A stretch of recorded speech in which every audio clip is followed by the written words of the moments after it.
आरती नाम की एक लड़की अपने पति के साथ एक गांव में रहती थी। आरती का पति मुकेश एक सॉफ्टवेयर इंजीनियर था। मुकेश बचपन से ही बहुत आध्यात्मिक था, लेकिन उसकी पत्नी आरती बिल्कुल नास्तिक थी।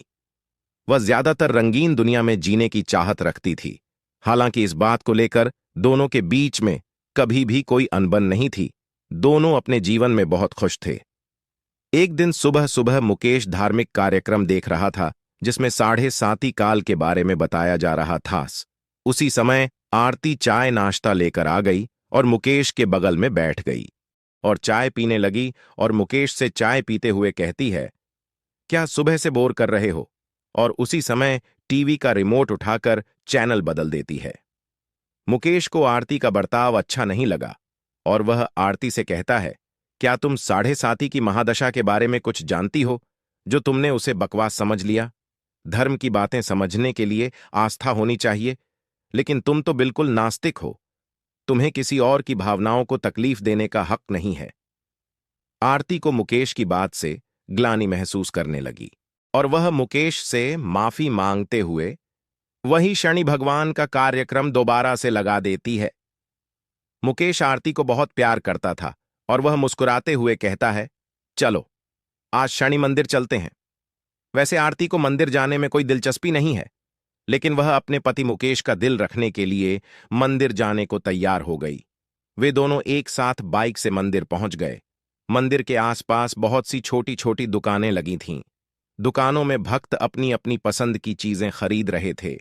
मुकेश प्रसाद को खरीदकर मंदिर की तरफ चल दिया। वहीं सीढ़ियों पर एक बाबा काले कपड़े पहने बैठे हुए थे। मुकेश ने उनके कटोरे में कुछ पैसे डाल दिए और आरती के साथ मंदिर चला गया। मंदिर में शनि भगवान के दर्शन करने के बाद पुजारी से प्रसाद लेकर दोनों सीढ़ियों से नीचे उतरने लगे और जैसे ही वह नीचे आए, बाबा आरती को देखकर कहने लगे, बेटी अपना ध्यान रखना।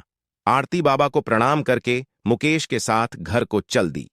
बाबा आरती को देखते ही महसूस कर लिया था कि उनके ऊपर शनि की दृष्टि पड़ चुकी है, जिससे उन पर 7:30 शुरू हो चुकी थी और उसके जीवन में संकट के बादल घिर गए हैं। आरती के घर पहुंचते ही आरती के सर में दर्द होने लगा। आरती मुकेश से कहती है कि आप थोड़ी सी मेरे लिए चाय बना दीजिए, मेरे सर में बहुत दर्द हो रहा है। मुकेश आरती के लिए चाय बनाकर ले आया। मुकेश को ऑफिस भी जाना था, इसलिए वह तैयार होकर जल्दी ऑफिस के लिए निकल गया। आरती घर के काम को खत्म करके दोपहर को सो गई। शाम को जब मुकेश अपने ऑफिस से घर आया, आरती तब तक सो ही रही थी। मुकेश काफी देर तक दरवाजा खटखटाया, लेकिन आरती गहरी नींद में सो रही थी। उसे दरवाजे में किसी की आहट सुनाई नहीं दी। मुकेश ने आरती को फोन लगाया। फोन की घंटी सुनकर आरती की अचानक नींद से आंख खुल गई और जैसे ही उसे पता चलता है कि मुकेश दरवाजे पर खड़ा है, वह जल्दी से जाकर दरवाजा खोलती है। मुकेश आरती से प्यार से पूछता है, क्या कर रही थी?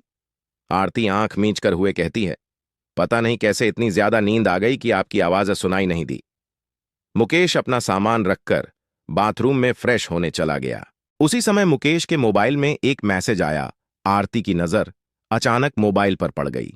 उसमें दिल के निशान के साथ प्यार भरा संदेश दिखाई दे रहा था।